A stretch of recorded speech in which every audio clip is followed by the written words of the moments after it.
بسم الله الرحمن الرحيم الحمد لله رب العالمين والصلاة والسلام على أشرف الأنبياء والمرسلين وعلى آله وأصحابه أجمعين ومن تبعهم بإحسان إلى يوم الدين أما بعد. عزیزان مکرم، محترم بھائیوں اور دوستو، قرآن مجید اللہ رب العزت کا کلام ہے اور اس کی عظمت کے لیے یہی بات کافی ہے کہ یہ اللہ رب العزت کا کلام ہے اور اس کی طرف سے نازل کردہ ہے. اللہ تعالیٰ نے ہی قرآن مجید کے اندر ارشاد فرمایا وَإِنَّهُ لَتَنزِيلُ رَبِّ الْعَالَمِينَ کہ یہ قرآن مجید رب العالمین کی طرف سے نازل کردہ ہے.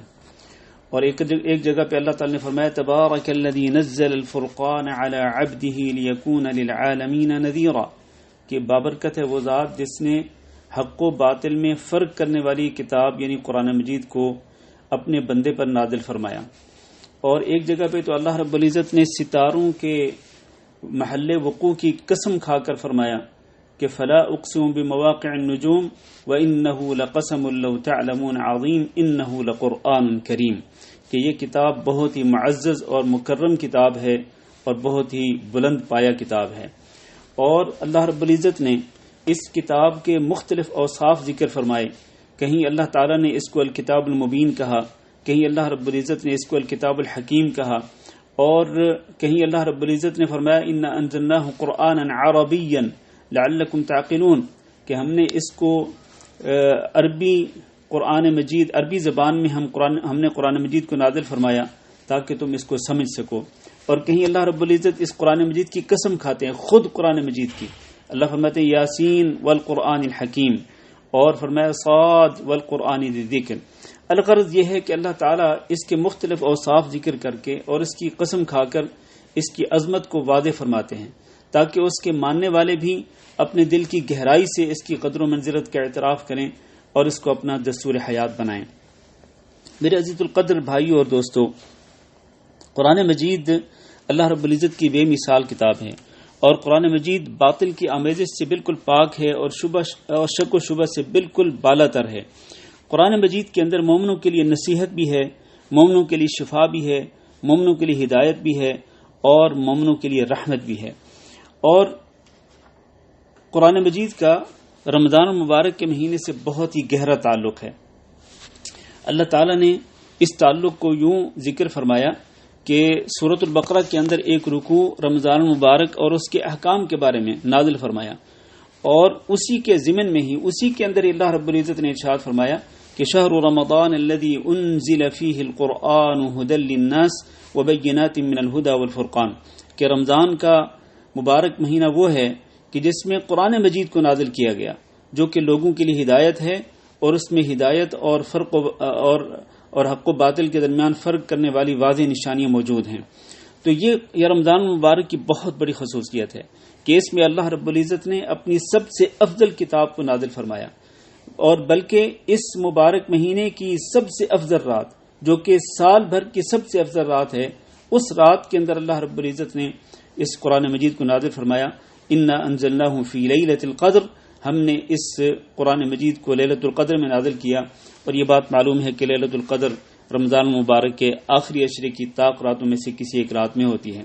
یوں آپ یہ اندازہ کر سکتے ہیں کہ قرآن مجید کا رمضان المبارک سے کتنا گہرا تعلق ہے. یہی وجہ ہے کہ رسول اکرم صلی اللہ علیہ وسلم بھی اس مبارک مہینے کے اندر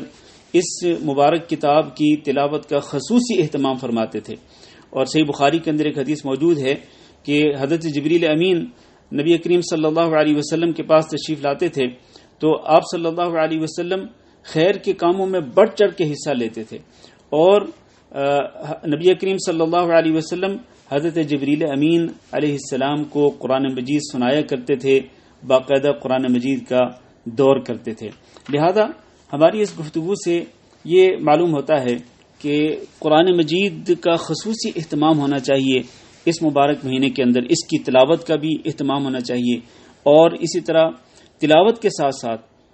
اس کے ترجمہ کو بھی پڑھنا چاہیے، اس کی تفسیر کا مطالعہ بھی کرنا چاہیے، اس کے اندر تدبر اور غور و فکر بھی ضرور کرنا چاہیے. میں یہاں اس میسج کے اندر قرآن مجید کی تلاوت کے لیے ایک شیڈول ذکر کرنا چاہتا ہوں کہ آپ کس طرح قرآن مجید کو کئی مرتبہ ختم کر سکتے ہیں رمضان مبارک کے مہینے کے اندر. اگر آپ روزانہ 10 پارے پڑھیں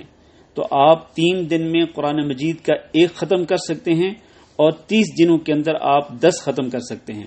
اور اگر آپ روزانہ 6 پارے پڑھیں تو آپ 5 دن کے اندر 1 ختم کر سکتے ہیں اور 30 دنوں کے اندر آپ پورے 6 ختم کر سکتے ہیں. اور اگر آپ روزانہ 5 پارے قرآن مجید کی تلاوت کریں تو آپ 6 دن کے اندر 1 ختم کر سکتے ہیں اور 30 دنوں کے اندر آپ 5 ختم کر سکتے ہیں. اور اگر آپ روزانہ 3 پارے تلاوت کریں تو آپ 10 دنوں کے اندر 1 مرتبہ قرآن مجید کو ختم کر سکتے ہیں اور 30 دنوں کے اندر آپ 3 مرتبہ قرآن مجید ختم کر سکتے ہیں.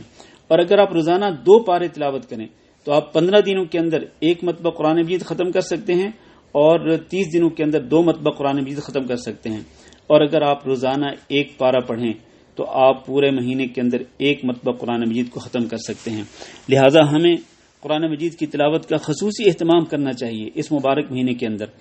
اور تلاوت کے ساتھ ساتھ ہمیں اس کے اندر غور و فکر بھی کرنا چاہیے. اللہ تعالیٰ نے فرمایا افلا یتدبرون القرآن ام علی قلوب اقفالها، کیا یہ قرآن مجید کے معانی اور مفاہیم میں تدبر نہیں کرتے یا ان کے دلوں پہ تالے لگے ہوئے ہیں؟ تو ہمیں قرآن مجید کا ترجمہ بھی ضرور پڑھنا چاہیے اور تفسیر کا مطالعہ بھی ضرور کرنا چاہیے، اس لیے کہ یہ کتاب نصیحت ہے، یہ کتاب ہدایت ہے. نصیحت اور ہدایت کیسے حاصل ہوگی؟ صرف اور صرف قرآن مجید کی تلاوت سے حاصل نہیں ہوگی. اس میں کوئی شک نہیں کہ قرآن مجید کی تلاوت کرتے ہوئے ایک ایک حرف پر 10 نیکیاں ملتی ہیں، لیکن اس کے ساتھ ساتھ اگر آپ کو نصیحت اور ہدایت حاصل کرنی ہے تو پھر آپ کو یقینی طور پر قرآن مجید کا ترجمہ بھی پڑھنا پڑے گا اور اس کے معانی اور مفاہیم کو سمجھنا پڑے گا. اللہ تعالیٰ سے دعا ہے کہ اللہ ہم سب کو اس میں غور و فکر کرنے کی بھی توفیق دے اور اللہ تعالیٰ اس کی تلاوت کرنے کی بھی توفیق دے اور اللہ رب العزت اس کتاب کو سمجھنے اور اس پر عمل کرنے کی بھی توفیق دے. وصلی اللہ وسلم علی نبینا محمد وعلی آلہ واصحابہ اجمعین. علماء و عوام میں حائل خلیج دور کرنے کی ایک منفرد کاوش.